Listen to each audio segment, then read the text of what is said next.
नमस्कार दोस्तों, मेरा नाम है आशुतोष और आप देख रहे हैं डायनामिक इम्पल्शन। आज के इस वीडियो में हम बात करेंगे 14 दिसंबर 2022 के करंट अफेयर्स की। और ज्ञान को कभी भी छोड़ना चाहिए, इसलिए वीडियो को अंत तक अवश्य देखिएगा। और हाँ, एक विशेष बात, केवल और केवल लगभग 15 से 16 दिन बचे हैं इस वर्ष के। देख लीजिए, पूरा ध्यान दीजिए, क्या आप कर रहे हैं, क्या नहीं कर रहे हैं। एक लक्ष्य टारगेट तैयार कर लीजिए। अभी तक जो गलतियां हुई हैं उसको भूलकर नई शुरुआत कीजिए। नई शुरुआत का अर्थ है जो गलतियां हुई हैं उसको सुधारने की एक नई शुरुआत कीजिए। अवश्य ही आप सफल होंगे। बाकी यहाँ ध्यान रखिए, समय बहुत ही बहुमूल्य है, इसको बर्बाद मत होने दीजिएगा। तो चलिए इसी के साथ शुरू करते हैं सबसे पहली जानकारी के साथ। प्रधानमंत्री नरेंद्र मोदी जी ने गोवा में मोपा अंतर्राष्ट्रीय हवाई अड्डे का उद्घाटन किया है, जिसका नाम पूर्व मुख्यमंत्री, गोवा के जो पूर्व मुख्यमंत्री थे, आपने इनका नाम अवश्य ही सुना होगा, मनोहर पर्रिकर जी के नाम पर रखा गया है, मोपा, है ना। तो ये जो नया हवाई अड्डा है ये एयरबस A380 जैसे बड़े विमानों को संभालने में सक्षम है। इससे आप समझ सकते हैं कि आवागमन अब बहुत आसान होने वाला है। इसका नाम है मोपा अंतर्राष्ट्रीय हवाई अड्डा। इम्पॉर्टेंट है बहुत ही ज़्यादा, और मोदी जी ने इसका उद्घाटन किया है तो ये और ज़्यादा इम्पॉर्टेंट हो जाता है। चलिए आगे बढ़ते हैं, अगली जानकारी को देखते हैं। केरल में देश की सबसे बड़ी समकालीन कला प्रदर्शनी कोच्चि मुजिरिस बिएनेल का 5वां संस्करण कोच्चि में ही शुरू हुआ है हाल ही में। इसमें दुनिया भर के विभिन्न देशों के 90 कलाकारों की 200 प्रमुख रचनात्मक परियोजनाओं को 10 अप्रैल 2023 तक प्रदर्शित किया जाएगा। शुरू हो गई है, बहुत समय तक रहेगी, 10 अप्रैल 2023 तक। आप जा सके तो थोड़ा समय निकाल कर अवश्य जाइएगा, ऐसा मैं सजेस्ट करता हूँ, है ना। तो देखिए, ये इसमें सबसे इम्पोर्टेंट है, इसका नाम कोच्चि मुजिरिस बिएनेल है ना, इसका 5वां संस्करण है। शुरुआत कब और किसने की थी, क्या कारण था, वो देख लीजिएगा। हो गया, आगे बढ़ते हैं, अगली जानकारी। रेल मंत्री अश्विनी वैष्णव जी ने उत्तर प्रदेश और तमिलनाडु में काशी के बीच एक नई ट्रेन काशी तमिल संगमम की घोषणा की है। ये जो नई ट्रेन है, ये जो काशी तमिल संगमम आयोजित किया गया था हाल ही में, उसके बारे में आप पढ़िएगा, अवश्य पढ़िएगा। नहीं पता है तो कहीं पे भी मिल जाएगा, है ना। तो उसके लिए एक विशेष ट्रेन है। उन्होंने यह भी बताया कि वाराणसी स्टेशन को दुनिया में सर्वश्रेष्ठ बनाने के लिए इसके पुनरुद्धार पर 7,000 करोड़ रुपए खर्च किए जाएंगे। कुछ है स्टेशन बहुत ही अवश्य ही आगे बढ़ना चाहिए। छत्रपति शिवाजी महाराज टर्मिनस है, और अयोध्या है, और ऐसे हैं बहुत सारे हैं। जैसे वाराणसी है, बहुत टूरिज्म होता है, यहाँ वहाँ से आते हैं। आगरा है, और आप बना दीजिए साउथ में थोड़े, तो उनका अवश्य ही पुनरुद्धार होना चाहिए और बहुत ही आसान कर देना चाहिए हर चीज़ को, कुछ भी परेशानी ना हो, है ना। धीरे धीरे शासन बहुत ज़्यादा इस पर भी जागरूक हो रही है, जो कि एक बहुत ज़्यादा अच्छी बात है। हर एक राज्य, हर एक देश के लिए पर्यटन एक बहुत ही ज़्यादा आवश्यक, एक ज़रूरी चीज़ होता है उनके टैक्सेशन के लिए। आगे बढ़ते हैं, जम्मू और कश्मीर को आयुष्मान भारत स्वास्थ्य खाता ID वितरण क्षेत्र में प्रथम पुरस्कार से सम्मानित किया गया है। बहुत ही इंपॉर्टेंट क्वेश्चन। देखिए, आयुष्मान भारत स्वास्थ्य खाता ID वितरण अब बहुत बढ़ावा दिया जा रहा था अभी हर राज्य में, क्योंकि इसी में सबको आगे आना था और लोगों के कल्याण के लिए भी।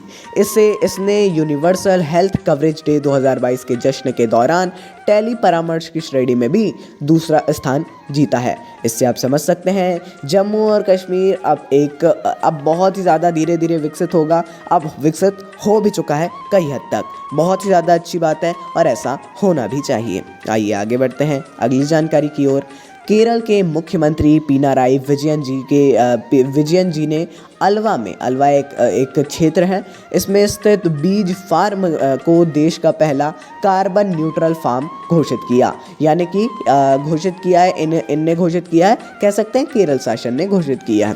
केरल सरकार या केरल शासन ने अपने सभी विधानसभा क्षेत्रों में कार्बन न्यूट्रल फार्म शुरू करने की भी घोषणा की है। इससे क्या समझा जा सकता है कि केरल सरकार अब कार्बन न्यूट्रल फार्म को बहुत ही ज़्यादा बढ़ावा दे रही है। और ये जो फैसला लिया है सभी विधानसभा क्षेत्रों में ऐसा करने का, बहुत ही अच्छा है। जब भी कि कोई राज्य बढ़ावा देता है किसी चीज़ को तो ऐसा कर देना चाहिए कि हर ज़िले में हो या हर विधानसभा क्षेत्र में हो, है ना।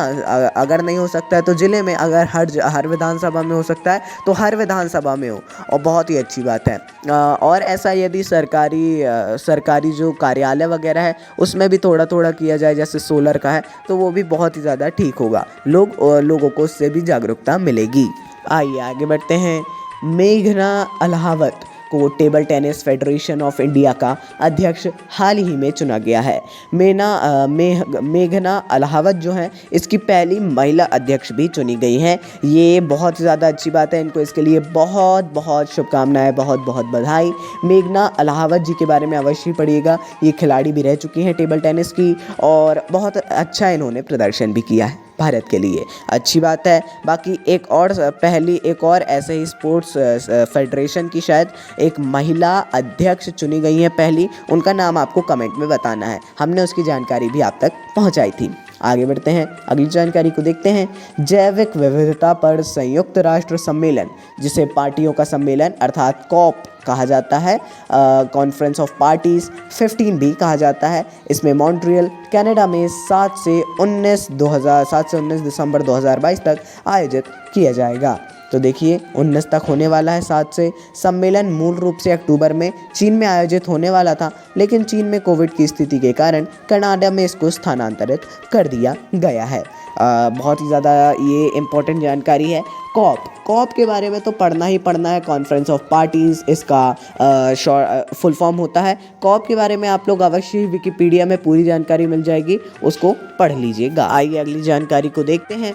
केंद्र सरकार ने घोषणा की कि वाराणसी G20 विकास मंत्रियों की बैठक की मेज़बानी करने वाला है। ये जो G20 है या 20 समूह या 20 का समूह, ये समूह दुनिया की प्रमुख अर्थव्यवस्थाओं का एक अंतर सरकारी मंच है। एक शॉर्ट वीडियो हमने डाला था, है ना, आप उसको भी देख सकते हैं कुछ दिनों पहले ही। उसमें हमने G20 को आसान भाषा में समझाया है, हिंदी में।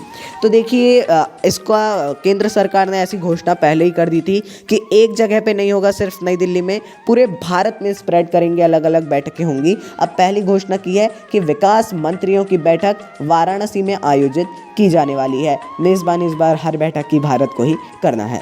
बहुत ही ज़्यादा अच्छी बात है, अध्यक्षता भारत करेगा। और ये आ रहा था कि अध्यक्ष कौन है G20 का, तो याद रखिए जो भी मेज़बानी करता है उसका जो राष्ट्र प्रमुख होता है, जैसे अपने यहाँ के हैं नरेंद्र मोदी जी प्रधानमंत्री हैं, वो इसके अध्यक्ष अभी बताए जाएंगे वर्तमान में, है ना, ध्यान रखिएगा इसको। आइए आगे बढ़ते हैं। जमनालाल बजाज फाउंडेशन ने जमनालाल बजाज पुरस्कार 2022 के विजेताओं की हाल ही में घोषणा की है। फाउंडेशन अलग अलग कैटेगरी में 4 पुरस्कार देता है।